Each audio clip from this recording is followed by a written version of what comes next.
materi ya yang untuk melengkapi materi yang sebelumnya. Kemudian juga mohon maaf juga mungkin agak ketinggalan materi ya yang harusnya ada beberapa yang ingin saya sampaikan, cuman tadi sudah saya share ya untuk materi-materinya. Nanti mungkin saya jelaskan yang terkait manajemen startup. Lainnya nanti untuk suplemen tadi ada buku bisnis digital, kemudian juga materi yang lainnya yang kemarin kayaknya sudah saya sampaikan juga, nanti bisa dipelajari. Kemudian karena sudah menjelang UAS ya untuk di tanggal 8 Desember, jadi agendanya untuk minggu depan setelah materi ini ya teman-teman bisa memperbaiki proyeknya. Jadi minggu depan kita sudah mulai presentasi proyek ya terkait bisnis plan startup yang teman-teman ajukan gitu ya. Jadi minggu depan sudah mulai presentasi project ya. Jadi, kalau misalnya satu pertemuan nggak cukup ya nanti disambung untuk di hari yang lain ya. Semoga bisa karena kan mungkin sudah akhir-akhir perkuliahan banyak kelas yang kosong gitu ya. Jadi bisa kita manfaatkan untuk agenda presentasi project untuk kelompoknya. Nah untuk tugasnya kemarin sudah ada di share ya untuk tugas kelompoknya. Jadi menindaklanjuti dari yang Mas Iksan sampaikan ya terkait proyek yang dari Mas Iksan nanti bisa dilanjutkan. Sebenarnya kan untuk kita membuat bisnis ya itu kan memang seyogyanya kan ada visibility study ya teman-teman sudah lakukan dulu waktu di mata kuliah studi kelihatan bisnis itu juga bisa Anda terapkan untuk di startup ya. Jadi kalau kisi-kisinya sama sebenarnya yang terkait visibility study yang baik yang usaha yang reguler maupun yang startup ya. Cuman mungkin yang membedakan di startup itu mungkin akan di alur proses produksi operasionalnya agak sedikit berbeda ya. Nanti bisa dibuat mock up atau mungkin portofolio yang untuk bisa menjelaskan terkait jasa layanannya itu seperti apa. Nah, itu. Jadi untuk poin-poin karena dipersingkat nanti di bisnis plan saja. Jadi poin-poin di SKP itu bisa Anda tuangkan juga di bisnis plan ya. Masih ingat kan yang di SKP kan ada beberapa aspek nih, ada aspek hukum, kemudian aspek internal eksternal ya, kemudian ada aspek sosial, kemudian juga ada aspek teknis teknologi, kemudian ada teknis aspek pemasaran. Itu bisa diinsertkan ya, disisipkan di analisis-analisis yang ada di bisnis plan ya. Jadi sekaligus nanti BP ini juga sebagai bagian dari visibility study gitu kan. Terus untuk untuk pelengkap ya PMC-nya bisa diganti dengan land canvas ya. Kemarin kan sudah saya terangkan ya di materi sebelumnya terkait land canvas. Nah, itu teman-teman nanti bisa menambahkan terkait land canvas itu ya di materi teman-teman. Mungkin saya reminder ulang terkait land canvas ya. Kejar saya share screen.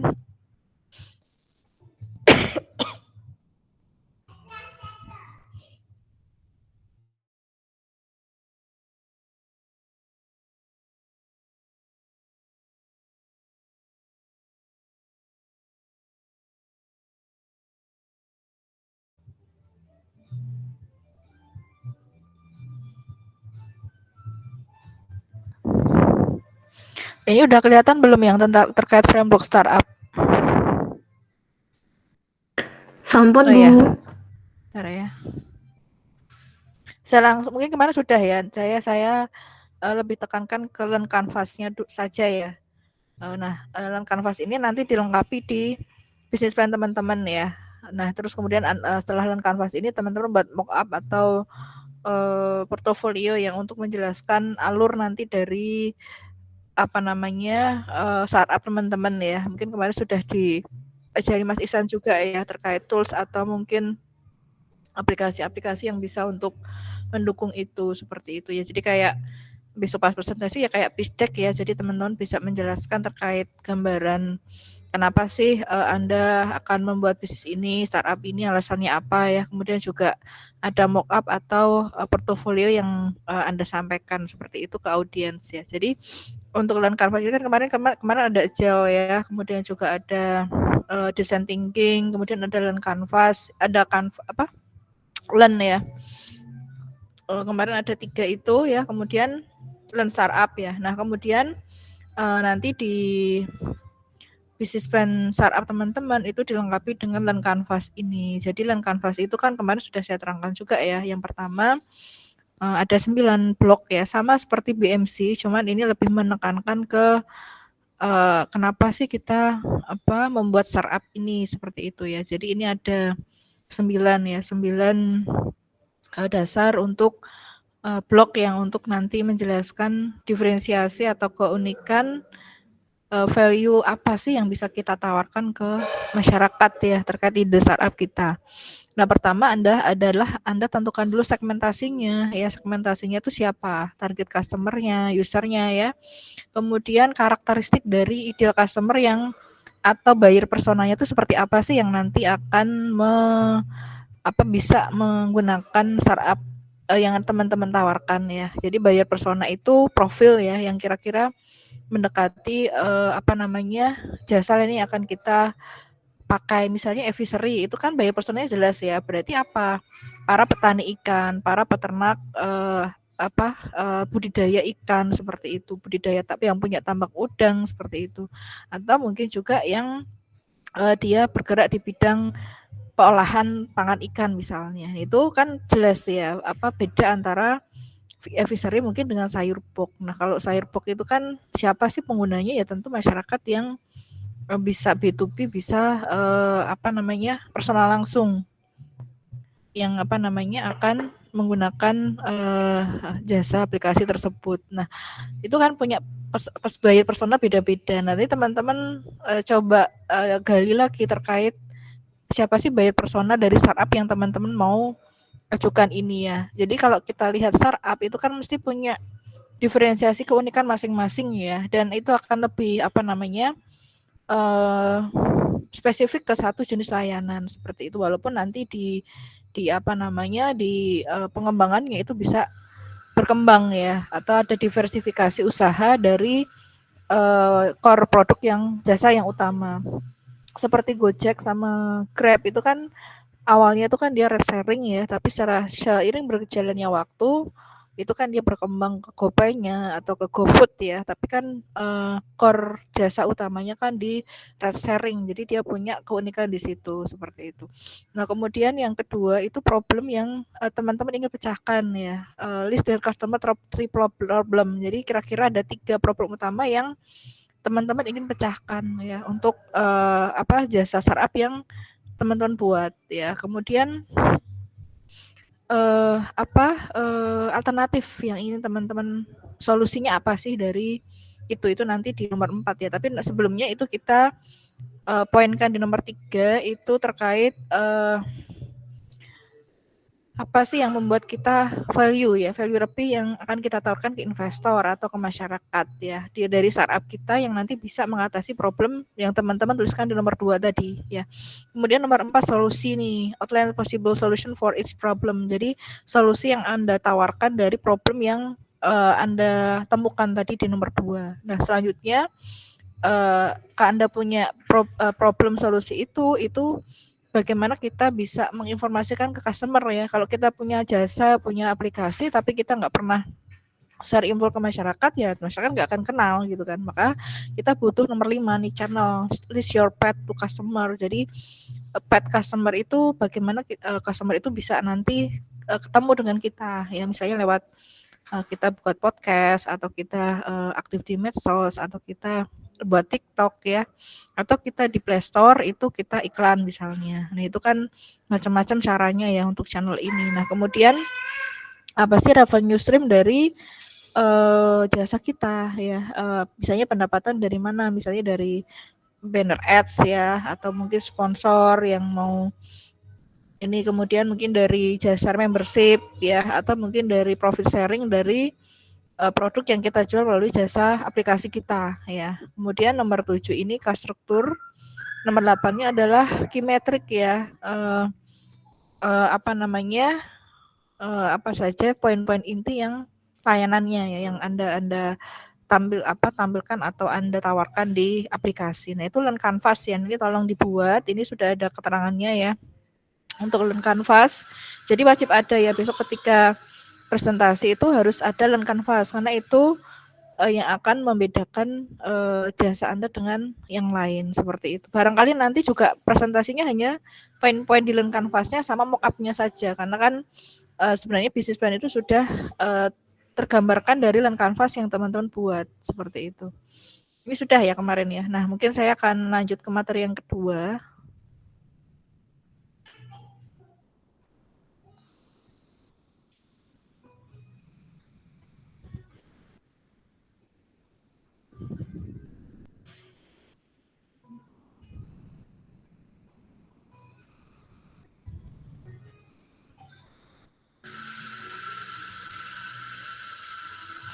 Materi yang kedua udah kelihatan belum, manajemen startup?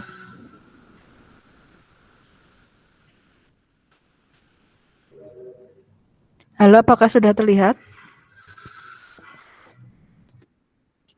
Sudah, Bu.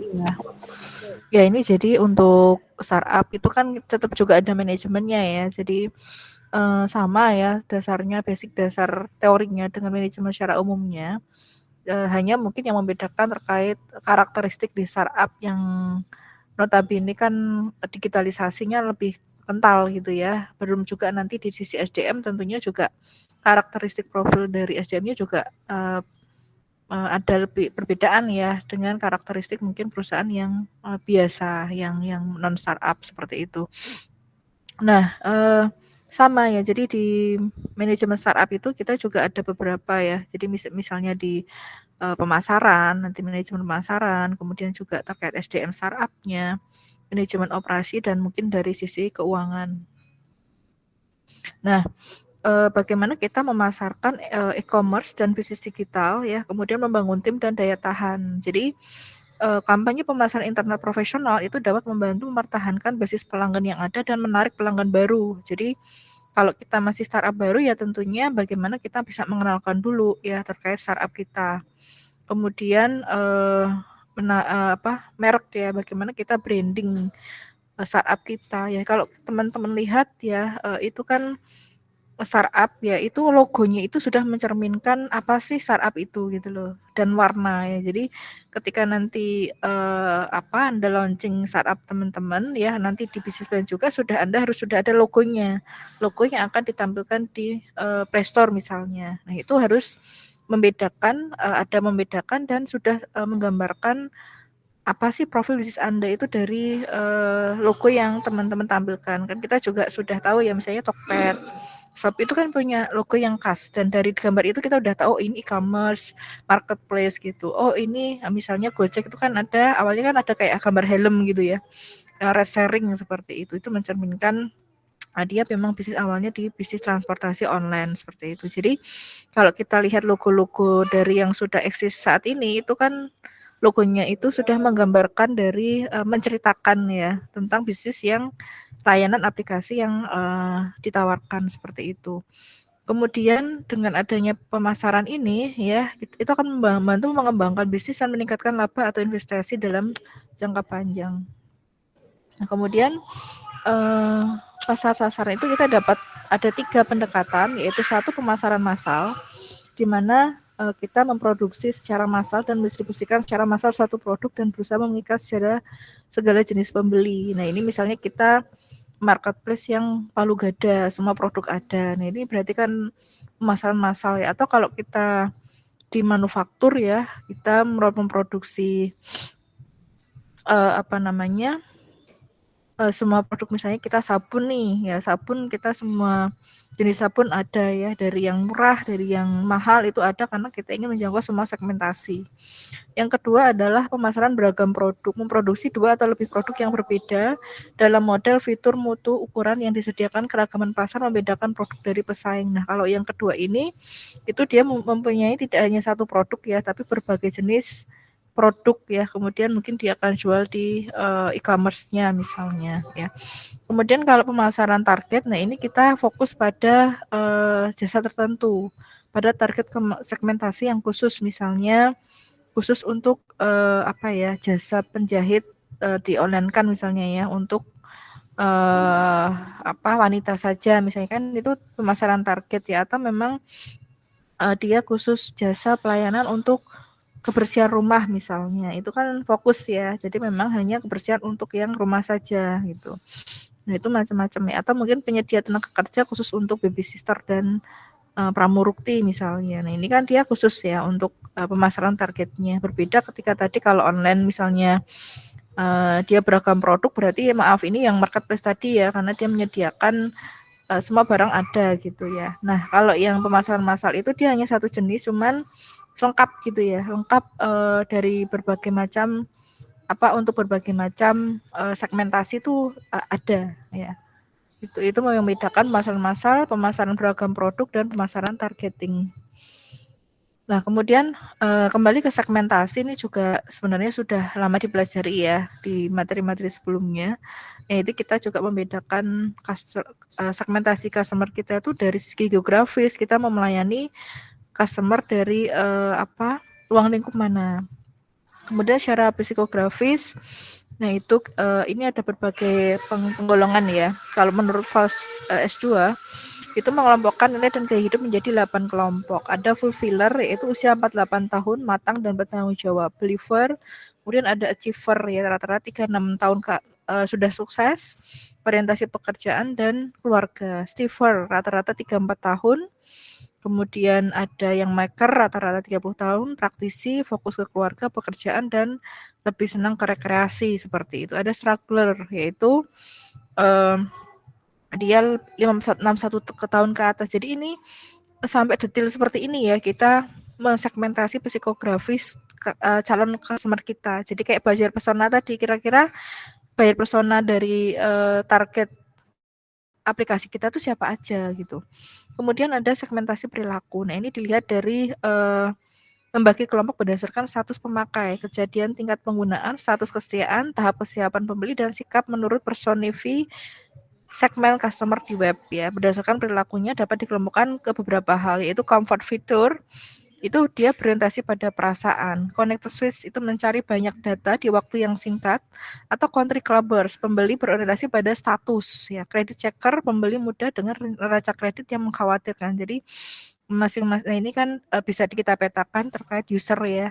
User itu seperti apa sih sifat-sifatnya ya. Ini ada pengelompokan seperti itu. Ada yang detail diver, elektron, cenderung berpindah-pindah dengan cepat ke bagian situs tanpa suatu alur yang jelas. Jadi dia ingin klik-klik secara cepat gitu ya. Nah, kemudian explorer. Jadi kalau dia membuka web, dia akan mengklik satu-satu tapi lebih detail. Beda dengan yang explorer, dengan elektron tadi. Gearheads tertarik pada perangkat baru yang lebih trendy.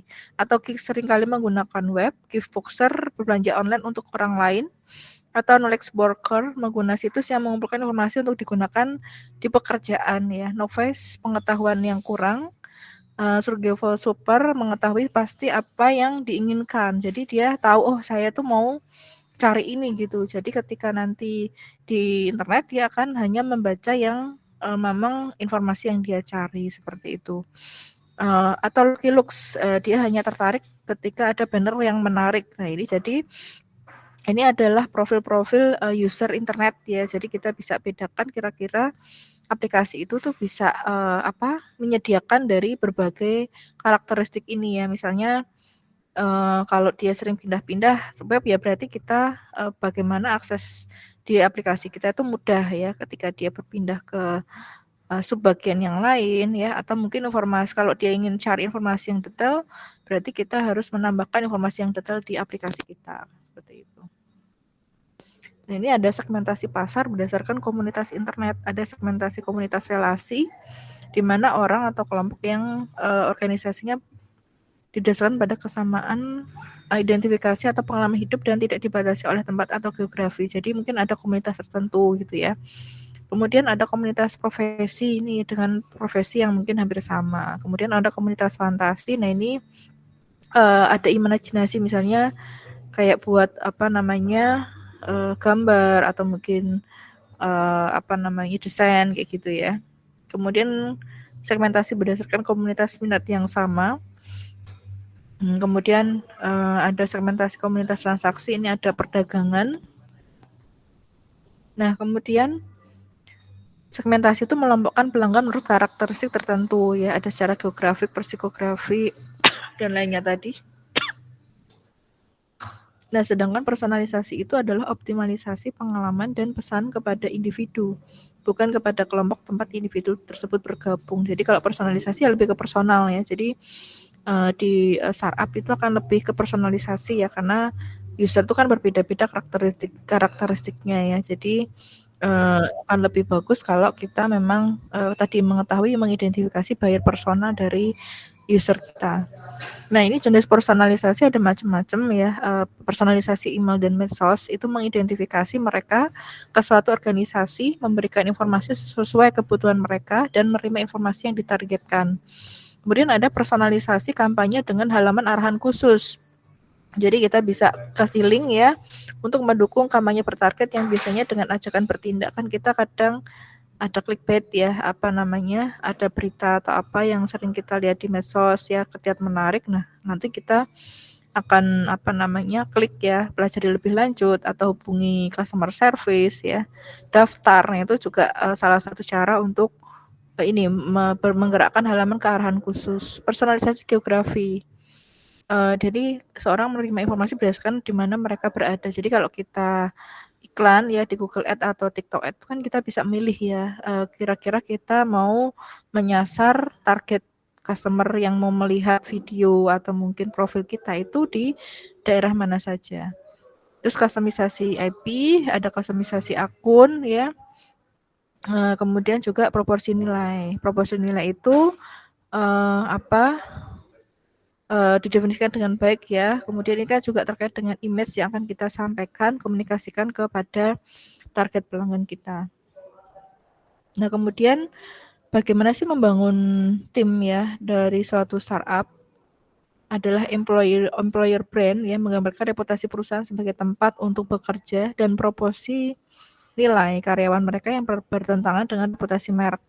Jadi employer brand sebagai citra organisasi ya, sebagai tempat yang bagus untuk bekerja dalam pikiran karyawan saat ini dan pemangku kepentingan utama di pasar eksternal termasuk kandidat aktif dan pasif. Jadi bagaimana perusahaan itu bisa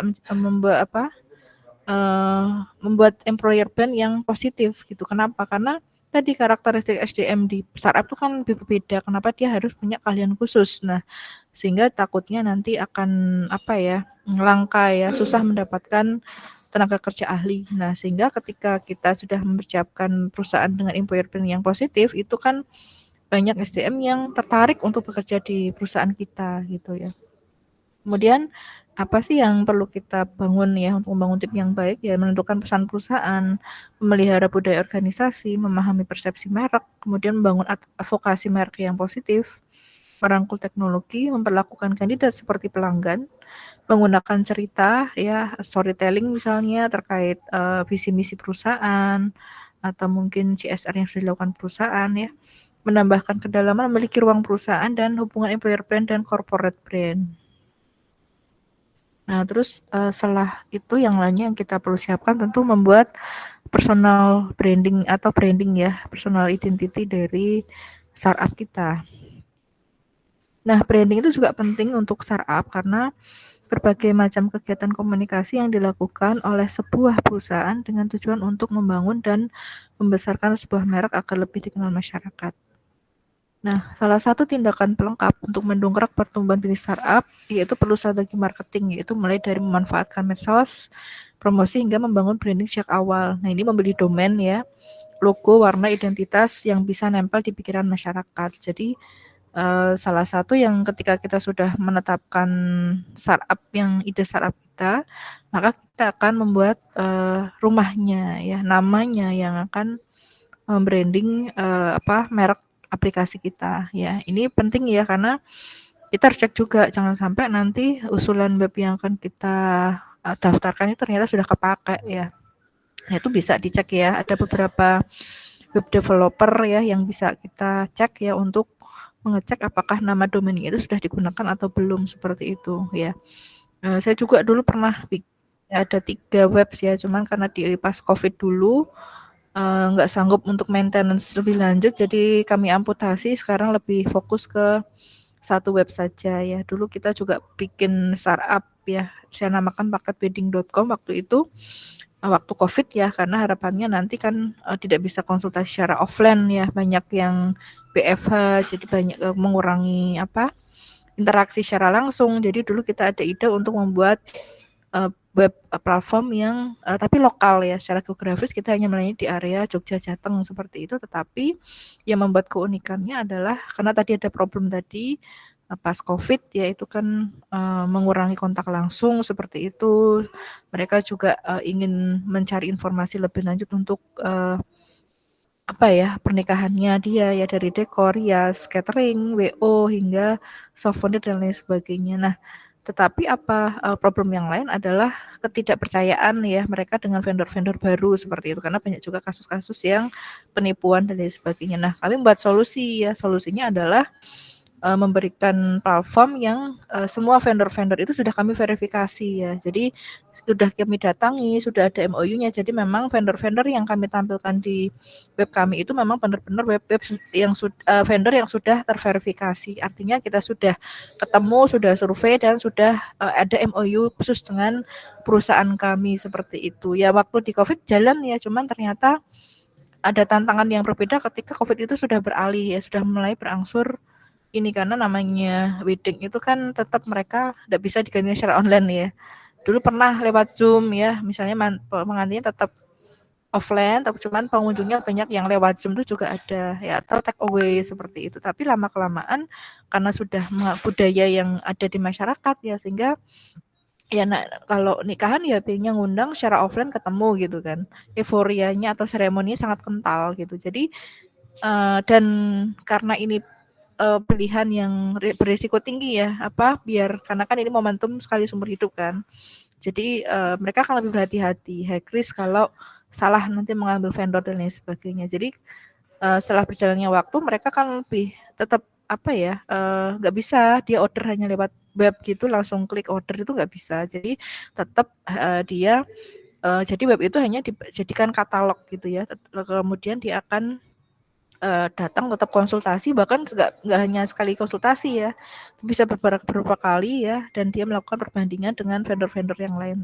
Dan sekarang seiring berjalannya waktu kan medsos kan semakin gencar dan semakin banyak yang dia membuka profilnya vendor-vendor itu di medsos, sehingga akan lebih mudah mereka akan mencari sendiri seperti itu, jadi custom gitu ya. Nah itu, jadi sering berjalannya akhirnya kami amputasi ya, atau kami suntik mati yang platform kami itu, yang paketwedding.com. Akhirnya kami saat ini lebih ke fokus ke satu web saja seperti itu. Nah ini cerita aja sih ya. Jadi nah itu ketika di pemilihan domain logo juga sudah kami pilih yang menggambarkan tadi, misalnya paketwedding.com itu kan jelas ini untuk jasa aplikasi paketwedding.com, dan logonya dulu ada gambar cincinnya juga. Nah ini untuk mengidentifikasi bahwa aplikasi kita itu untuk wedding seperti itu. Nah, kenapa branding itu penting? Karena satu sebagai pembeda yang membedakan dia dengan yang lain ya. Kemudian promosi dan daya tarik. Nah ini kemudian juga pengendali pasar ya. Brand yang kuat akan lebih mudah mengendalikan pasar karena masyarakat telah mengenal, percaya, dan mengingat brand tersebut. Selain itu juga membangun citra, keyakinan, jaminan kualitas, dan prestis ya. Jadi sangat penting branding ya.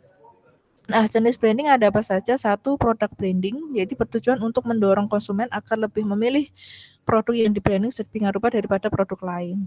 Kemudian personal branding, ini yang digunakan untuk mengangkat nama seorang public figure, misalnya politis, musisi, selebriti, dan sebagainya. Ini kalau misalnya nih ada dari founder ya, dari startup itu memang dia aktif ya, maksudnya dia memiliki follower yang banyak ya, audiens yang banyak. Nah ini bisa dimanfaatkan dia bangun personal brandingnya, karena ada juga beberapa produk yang identik dengan si influencer ya, identik dengan selebgram atau identik dengan public figure online begitu. Karena dengan citra dia yang positif ya, itu dia bisa identik dengan suatu produk. Makan banyak juga yang artis-artis ya, itu yang karena dia personal brandingnya bagus, kemudian dia membuat merek tersendiri. Ini juga bisa digunakan ya kalau memang ada salah satu foundernya yang memang bagus, sehingga nanti bisa di personal branding, sehingga nanti juga web atau usahanya itu bisa terangkat dari personal brandingnya dia.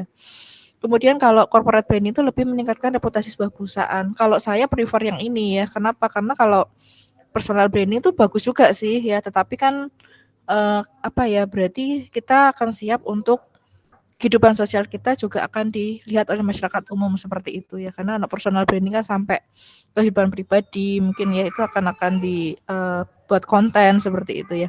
Nah ini kalau corporate branding benar-benar yang kita utamakan adalah quality produknya, benar-benar adalah perusahaan yang akan kita kembangkan ya, seperti Shopee, Tokped ya, kemudian ada Gojek itu kan benar-benar corporate branding yang dibangun ya. Jadi nggak akan terpengaruh dengan personal branding dari ownernya seperti itu. Bahkan ada yang kita nggak paham nih, nggak tahu siapa sih pemiliknya begitu. Nah itu ya corporate branding ya. Kemudian geographic branding ini memunculkan lokasi tersebut. Jadi misalnya aplikasi khusus wisata di Labuan Bajo misalnya. Nah, ini memang dia khusus untuk wisata yang di Labuan Bajo saja, misalnya tapi lengkap ya, ada hotel, ada mungkin oleh-oleh ke sana begitu, atau tour guide dari sana begitu. Kemudian untuk cultural branding, mengembangkan reputasi mengenai lingkungan dan orang-orang dari lokasi tertentu atau kebangsaan. Nah, elemen pembentuk branding itu apa saja ya? Kita ada pattern, simbol, logo, bahasa, sound musik, backsound-nya ya. Kayak Shopee itu kan ada sound yang khas ya. Ketika ada kelunting keranjang belanjaan tuh kan ada background musik dari Shopee yang khas ya. Scan, test, color, font, shape, physical interface. Nah ini perlu benar-benar kita pikirkan agar brandingnya dapat gitu ya. Nah kriteria brand itu apa? Yang satu tentu adalah memorable, mudah diingat ya, warnanya ya, simbol namanya, merek itu mudah diingat. Jadi kalau kita cari di aplikasi App Store itu tahu ini adalah merek ini ya, aplikasi ini, itu akan mudah dikenali. Atau ketika dia download kan aplikasi itu kan logonya akan muncul di laman mobile phone masing-masing ya. Jadi ketika klik dia akan paham ini aplikasi ini. Meaningful. Nah ini makna ya. Diharapkan dapat mempengaruhi konsumen. Kemudian transferability itu bersifat mobile baik dari sisi kategori produk maupun batasan geografi atau budaya. Adaptability dapat dimengerti dan dapat diterima oleh masyarakat bahkan untuk budaya lain. Protectability yaitu sah ya brandnya, maka perlu walaupun brand startup, website itu juga perlu didaftarkan di haki kekayaan intelektual, haki merek ya. Jangan sampai nanti kita sudah membuat website tapi nanti justru ambil alih oleh orang lain karena lebih cepat dia untuk mendaftarkan di haki merek. Nah, brand image itu juga penting ya. Jadi sekumpulan asumsi yang ada di benak konsumen terhadap suatu merek yang terbentuk dari berbagai informasi dan berbagai sumber. Kemudian bagaimana mengelola brand image? Satu, dengan kita memanfaatkan sosial media ya. Itu akan menciptakan brand experience ya. Kemudian memastikan media sosial bisnis aktif. Kemudian kita juga mempertahankan konten-konten yang bagus ya, produksi konten secara kontinu seperti itu. Nah, konten marketing ya kita buat artikel tulisan yang menarik, konten marketing yang dapat meningkatkan citra perusahaan ya. Kemudian hook pada konten TikTok ya. Kemudian bagaimana bagian pertama dari video yang ditujukan untuk menarik perhatian penonton atau viewer dalam beberapa detik pertama. Ya, bisa elemen visual yang ditekankan, pernyataan menarik, atau situasi yang membuat penonton penasaran dan ingin tahu lebih lanjut. Karena mungkin hanya 6 detik awal ya, kalau itu menarik dia akan lanjut, kalau enggak biasanya dia akan skip scroll yang lain. Nah, video marketing itu bisa explainer video atau video penjelasan, kemudian vlog bisa, atau optimasi keyword ya. Kemudian bagaimana kita membuat konten-konten yang informatif ya, membuat buyer persona, karakteristik imajinasi yang terbayang di otak kita saat membayangkan customer ideal. Kemudian kita juga memanfaatkan influencer marketing ya, strategi marketing untuk mempromosikan sebuah produk melalui para influencer di media sosial. Influencer memiliki banyak follower di media sosial dan memiliki pengaruh yang kuat terhadap follower seperti blogger, youtuber, selebgram dan lain-lain ya. Jadi kita juga bisa menggait influencer ya, ada mikro influencer dan lain sebagainya. Event marketing, nah ini kita juga bisa berkesempatan untuk bertemu dan berinteraksi langsung dengan calon konsumen ya, membuat event launching produk baru, promosi dan seminar. Bahkan setelah Canva pun dia juga melakukan event marketing ya, kalau nggak salah di acara di Jakarta Expo apa itu juga dia membuka booth ya, itu dia akan menciptakan experience bagaimana membuat Canva itu dekat dengan masyarakat ya. Di situ diberikan tutorial, kemudian juga mungkin ada media yang masyarakat tuh bisa mencoba gitu ya terkait Canva tadi. Walaupun Canva itu kan murni online ya, murni jasa berbagai macam template yang memudahkan orang untuk mendesain, membuat materi dan lain sebagainya. Nah, sponsorship ini juga bisa kita menjadi sponsor suatu event ya, dan kerjasama dengan beberapa instansi organisasi sehingga bisa lebih mengenalkan brand awareness startup kita, atau juga dengan merchandise ya, itu juga untuk give ke customer ya, kita juga bisa menggunakan merchandise. Nah, terakhir nih teman-teman, ini juga harus ada di ini ya, di bisnis plan teman-teman, namanya Smart Business Map.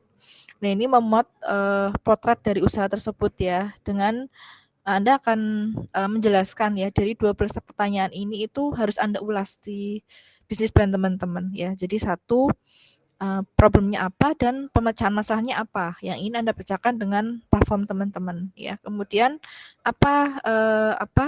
siapa yang memiliki problem tersebut ya, apa solusinya. Kemudian berapa besar sih market pasar yang akan Anda bisa dapatkan gitu ya dari startup ini. Kemudian apa saja yang berimpak ke bisnis ini ya. Kemudian kenapa orang harus memilih startup Anda. Kemudian bagaimana cara Anda menjual produk atau startup Anda. Kemudian bagaimana cara merawat ya hubungan dengan customer. Kemudian bagaimana Anda bisa meningkatkan revenue ya, pendapatannya. Terus bagaimana Anda bisa mengelola keuangan ya. Kemudian core resource-nya ya. Anda punya aset apa saja sih ya, dari SDM, dari teknologi dan lain sebagainya. Terus bagaimana Anda bisa membangun develop your team. Nah, ini bisa Anda ulas juga, ditambahkan di pertanyaan, nggak usah ya, tapi dari pertanyaan ini kemudian Anda buat ulasan seperti itu untuk mungkin di bagian penutup juga, sebelum penutup ya, itu bisa ditambahkan ini, sehingga ini akan perkuat ya bahwa memang startup kita tuh layak ya dan dibutuhkan oleh masyarakat seperti itu. Jadi itu saja mungkin ya dari saya.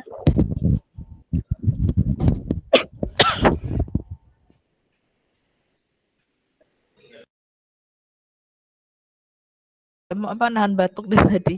Kalau ada pertanyaan, monggo, maaf agak kurang optimal karena memang suaranya ini ya sudah ini ya suaranya agak kurang fit gitu ya.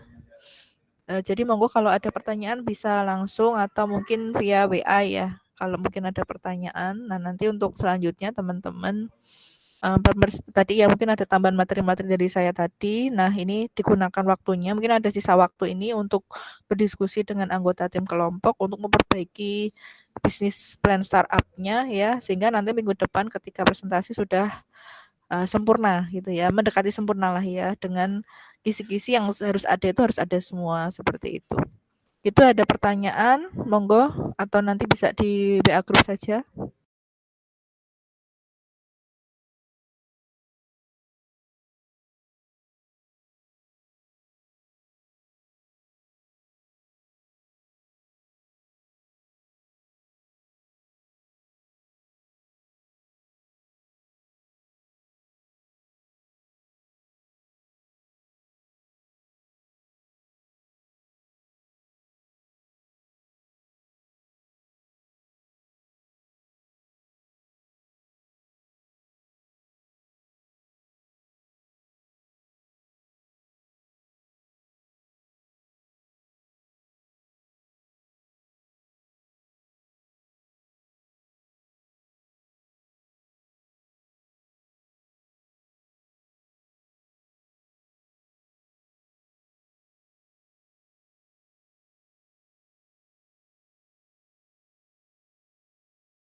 Gimana? Maaf ya, apa disambung di WA Group ya? Untuk apa namanya? Kalau ada pertanyaan.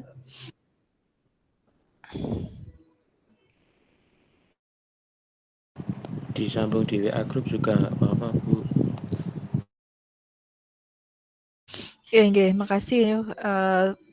Makasih teman-teman atas atensi dan kemaklumannya ya. Mohon maaf juga karena kondisi dan tuntutan pekerjaan sehingga untuk perkuliahannya mungkin kurang optimal ya dari segi pertemuan, mungkin dalam penyampaian materi saya mohon maaf. Ya, akan tetapi esensi dari tujuan dari manajemen startup itu insya Allah sudah sesuai RPS ya. Jadi nanti tinggal teman-teman bisa tuangkan ya dari materi yang sudah dipelajari itu dengan aplikasi praktis ya, dengan diaplikasikan gitu ke bisnis plan startupnya ya. Dan terus kemudian juga buat mock-up yang bagus sehingga alurnya jelas ya terkait startup yang teman-teman akan buat seperti itu. Ya, gitu aja nggih. Untuk di sesi kali ini nanti bisa dilanjut tanya jawab kalau ada yang masih belum jelas gitu atau ada pertanyaan monggo. Kemudian nanti bisa di waktu yang masih ada sisa ini ya, nanti bisa teman-teman buat untuk diskusi baik secara online atau offline dengan teman satu kelompoknya untuk perbaikan atau untuk melengkapi ya terkait project bisnis plan startup-nya. Gitu nggih, dan insya Allah nanti minggu depan sudah dilakukan presentasi masing-masing kelompok. Itu teman-teman, terima kasih atas atensi dan waktunya untuk perkuliahan di pagi ini. Saya akhiri, wassalamualaikum warahmatullahi wabarakatuh. Salam sehat semuanya teman-teman. Waalaikumsalam warahmatullahi wabarakatuh. Terima kasih, Bu. Terima kasih, Bu.